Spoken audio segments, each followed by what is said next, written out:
AITAH for initiating a divorce while my wife is in the hospital after a car accident. Trigger warning, child endangerment, body injuries, car accidents. AITAH for telling my wife I don't give a damn how she drives when it's just her and her kids in the car, but if me or our kids are in it, she must be safe. March 25, 22 for. My wife had 2 kids before we got married and have an actively involved father. We have had 2 children of our own. My wife is a terrible driver, but she refuses to acknowledge this. She has been in multiple accidents and even had her license suspended. Not for a DUI or anything, just because she is a shitty driver. She will do stuff like reach into the back seat to deal with the kid rather than either pull over or let me or one of the older kids deal with it. She got T-boned in August last year because she took her foot off the brake at a red light to pick up my son's soother that had fallen out. She didn't put the car in park.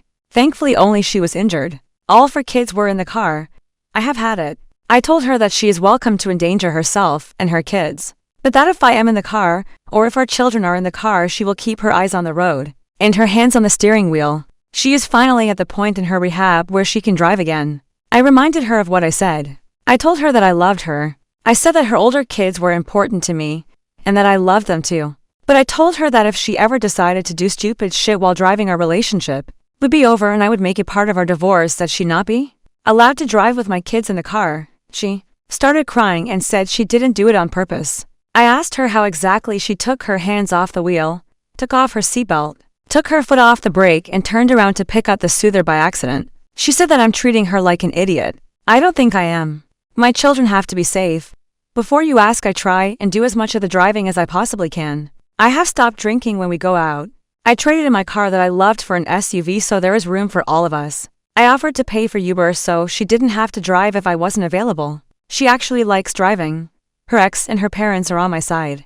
He also told her that if she ever thinks about endangering his kids, and he would either go for full custody or ask that she be barred from driving with his kids in the car. Her parents have threatened to stop helping her pay her stupid high insurance premiums. She thinks we are being unfair because she loves her kids and would never intentionally harm them. She just loses concentration when one of the kids needs something and doesn't think to ask for help. AITAH for initiating a divorce while my wife is in the hospital after a car accident. May 14, 2020 for. My wife was involved in a single vehicle accident. She was seriously injured, but thank goodness no one else was in the car with her. I have spoken to her about her driving habits, and I warned her. I went to see her in the hospital, and then I went to a lawyer. I am also going for full custody with only supervised visitation. For her, I am sick to death of her driving habits, and I will not wait for her to injure or kill one of our kids with her bullshit. I feel bad for doing this while she is in the hospital and facing charges, but I can't take any more chances on her. I feel terrible making this post about my ex-wife's driving. November 19, 2025. I don't know how to link to my old posts. Sorry, I will summarize. My ex must have had ADHD or something. She would be driving and then decide to look in the back seat or on the floor of the car instead of pulling over. She was badly hurt when she took off her seatbelt at a red light to get a soother that my kid had lost rather than pull over and park. I told her if she did it again I was going to divorce her and take custody. She was in physical rehab for a while. She then drove into a canal by the mall because she didn't put the car in park when she was getting paperwork from the back seat. After my ex drove her car into a canal, I was done. I knew she was going to get my kids injured or worse. Both me and her ex went for full custody of our kids, and part of the divorce settlement in my case was that she was not allowed to drive my children anywhere. Our divorce was rough and I still loved her. I just couldn't risk my kids. She got a dog. The dashcam her insurance forced her to get showed that the dog was making puke noises in the backseat. She turned around to look at what the dog was doing. She got hit by a semi when she drifted into oncoming traffic. My kids lost their mom. Their older siblings lost their mom. I lost a co-parent I still cared about. Her parents lost a daughter. I feel awful, but a few of you have asked for an update. I think I will be forgetting about this account forever now. I probably will not reply to questions. Just felt like the folks that helped me before might want closure. Relevant comments. I remember the previous post. I thought it was funny when it was revealed in the comments that the accident that brought on the divorce was rolling into a canal. It's not so funny anymore. Oop is lucky that he acted when he did and had the settlement say she wasn't allowed to drive the kids anywhere. Everyone, including the universe itself, was warning her about what was going to happen. She just didn't listen. In 5 or 10 years, once the grief has dulled, he's going to be so incredibly thankful that he took action when he did. It's too fresh right now, but he knows deep down that he made the right decision. As heartbreaking as it was, his kids are still alive. That's a blessing designed by his own hand. Moving on to our next story. AITAH for not making my twin girls sit together at lunch because I find it unfair to one of them. Edit, Sarah is in clubs and already talks to a counselor, who basically gave the same advice of put herself out there if friend group fell apart because of boy drama. Edit 2. People keep asking why she doesn't want Sarah to join. The answer is she doesn't want to be the twin package anymore. She wants her own friend, she wants to be independent. I can't force them to sit together because that would make resentment. I can give a conversation about empathy, which I will do, but it will not be a guilt trip, because she is allowed to say no to sitting with someone.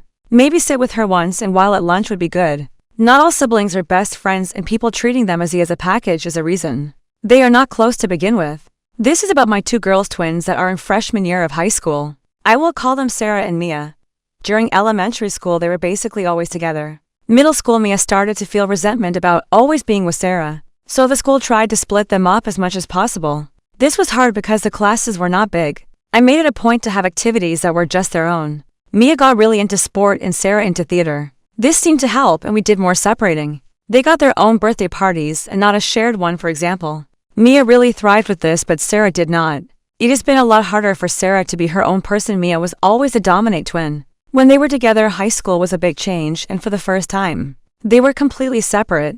No shared classes. Sarah has been having difficulties, and it got worse this past month. The friend group she was hanging out with broke up, and she has been sitting alone at lunch. Sarah asked Mia to sit together with her friend group at lunch, and Mia told her no. This resulted in a big fight between the two. Mia's point was these were her friends and Sarah need to learn to make her own and basically not piggyback off Mia. Sarah point was they were twins and she is sad sitting alone. I told Sarah very gently that Mia doesn't have to sit with her at lunch and encouraged her to keep trying to make friends and basically put herself back out there, as Sarah has been crying since, and my ex is giving me an earful. I don't know if I made the right call on this. Moving on to our next story. I was very compliant during a timeout as a child. When I was about 4 years old, I was throwing a tantrum over something dumb. Honestly, I don't remember what. I know I was in nice shoes and a party dress, so I probably was sad. I had to leave a friend's birthday party. My mother put me in a timeout in an upholstered chair in her dining room. She said I was not allowed to get up or make a sound. I'm currently 20, and I have a visceral memory of stopping crying long enough to be afraid of how big she looked. Bent over the chair as she yelled at me. Then she left the room. That's when I realized I really needed to go to the bathroom. I had not since leaving the birthday party, but I wasn't allowed to get up or make any noise. I remember trying to wait as long as I could, not that long before realizing that I was going to be in timeout forever, so I may as well let the inevitable happen. I was still crying from being yelled at. I remember thinking that I'll show her, not to tell her I shouldn't move or make noise. My mother came back to find her sopping wet child in the task of cleaning this upholstered chair. She asked me, it was only 20 minutes. If you couldn't wait, why didn't you get up and tell me? And I said to her, you told me not to get up or say anything. Moving on to our next story.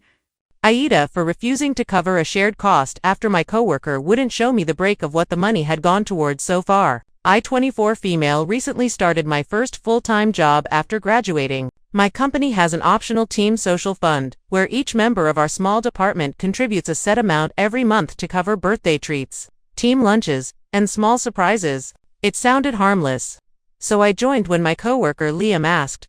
He manages the fund, and everyone just sends him their contribution directly. Not that I suspected anything, but last month, I asked if he could give me a breakdown of what the money had gone towards so far. Because I'm trying to be better about tracking my spending, my mom drilled into me that I should always know where my money is going. He said, "Yeah, I'll get it to you later." He didn't. Few days later, he didn't send anything, but he reminded me that my monthly contribution was due. I asked politely for the breakdown again. No reply. I waited a few days and sent a follow-up. Nothing. He responds to other messages in the workgroup chat, but mine about the fund get ignored. Last week he came to my desk and said, "Hey, you still haven't sent your part for the fund this month." I told him I'd be happy to, once I got the breakdown I'd asked for. Nothing complicated, just a list of what's been purchased with everyone's contributions. His whole demeanor shifted. He sighed loudly and said, "Nobody else needs this level of detail. It's supposed to be casual. You're making it weird." I told him it wasn't personal. It's just my budget and my comfort. He walked away mid-sentence. Now a couple coworkers have hinted that I'm overthinking everything and making extra work for Liam. One even said I was being stingy for not just paying like everyone else. I'm starting to feel guilty, but it also seems like a basic thing to ask when I'm handing over money every month. AITAH for refusing to contribute again until he shows me what the fund is actually being spent on. Moving on to our next story. Closed a popular pizza place for 2 days. When I was 15, I worked at a very popular pizza place in Canada, rhymes with nut. It was run and managed by a couple, college kids that thought they were big stuff. Running a pizza joint. Congratulations. Was in between work and didn't want to work a fast food place, but my first choice at the local arena fell through because I had to be 16 to work with certain chemicals and stuff they had for the pool. Months away, but it was a no-go. So I bit the bullet and applied. I got the job and was hired for working in the kitchen. Within a month, they wanted me to learn how to make dough. I wasn't for it because that meant I had to come in every weekend at 6 a.m. to have dough ready for when they opened at noon. I said fine, I'd learn, but I don't want to do it every weekend. I was a kid. I enjoyed my weekend time and was much happier working weeknights. They assured me I would only have to work 1 weekend dough shift a month. I said, okay, great. They got my partner in crime, we'll call Scott, to agree to the same thing. We both learned and nailed it. Within 2 weeks of learning, we were back-to-back weekend shifts. I worked every Saturday, Scott every Sunday, going forward. I went to my boss, told her, and she laughed. Said too bad. They all thought it was hilarious, the group of them, all servers in their 20s. We were the joke of the pizza joint. They knew we needed jobs and wouldn't quit. Then I went home one Saturday and my parents said the arena had called and wanted me to come in for another interview. I went and was told I would be offered the job in 2 weeks, the day after my birthday. I asked if they needed anyone else, and they said yes, and I told them about my friend Scott and how he worked. He said to hand in his resume and he'd get it set up. Time for petty revenge. The next Saturday I went into work and sat around and did absolutely nothing. I drank chocolate milk and hung out in the booths of the restaurant, twirling my thumbs. They showed up for open and I was standing there, apron and name tag in hand. I quit, I said. My boss laughed and said whatever, we were going to fire you anyways. Then commented that if it were her, she wouldn't have showed up at all and screwed her over. Not making any dough, idiot. Laughed and said nah, I hung out all morning and made no do, so you still need to pay me for my shift? Later, the look on her face was gold. She ended up having to close the store for the day because they had no dough made. Then to top it off, Scott repeated my quitting method the following day. We worked together at the arena for the rest of high school and told that story fondly. Edit, wow, so this blew up overnight. I was not expecting it. Yeah, so the process of making dough, or at least when I worked there, was a nan, stop, grind, mix, dough, pull out, start next batch.